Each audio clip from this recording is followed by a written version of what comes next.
Sam Robson and Paul Stirling dominated with the bat for Middlesex on day one against Yorkshire.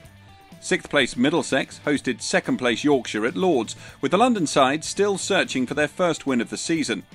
Middlesex won the toss and chose to bat, but good line and length bowling from the visitors made scoring difficult in the early overs.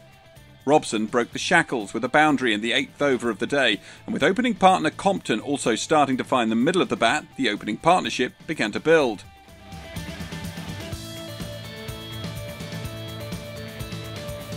The pair put on 64 for the first wicket to give Middlesex an excellent start, but it was Patterson with the breakthrough for Yorkshire half an hour before lunch, Compton nicking off for 22. The home side suffered another blow in the second last over before the break, new batsman Eshkenazi playing all round one from Brooks, Middlesex 82 for 2 at the interval. Stirling was Robson's new partner, and the pair dominated in a wicketless middle session. Robson passed 50 soon after lunch, but it was Stirling who was making a real impact. The Irishman looked in fine touch, with a series of sumptuous drives keeping the scoreboard ticking.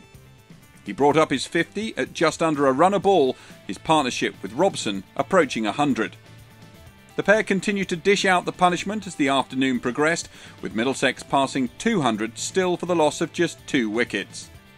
It was a race to the century mark as both batsmen approached the milestone shortly before tea. However, both would have to settle for the nervous 90s at the break, with Stirling not out on 92 and Robson on 97. Middlesex 228 for 2. Robson was the first man to reach triple figures, the 27-year-old bringing up his 19th first-class century shortly after tea.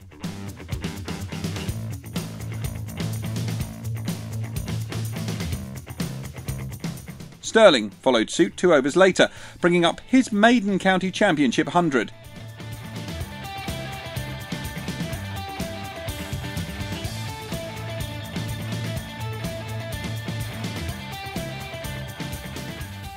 Yorkshire, though, were finally rewarded for their toil in the field when Stirling was trapped plumb in front from a delivery from Rashid that kept low. Stirling out for 111 off 136 balls and Middlesex 262 for 3. Robson was undeterred by the loss of his partner and continued to progress, with Franklin the new man at the other end. Franklin made a patient 17 from 51 balls before he was removed by side bottom as Yorkshire attempted to prize back some momentum in the final session. Simpson joined Robson in the middle to see Middlesex through to stumps, with Robson bringing up a deserved 150 in the final over before close.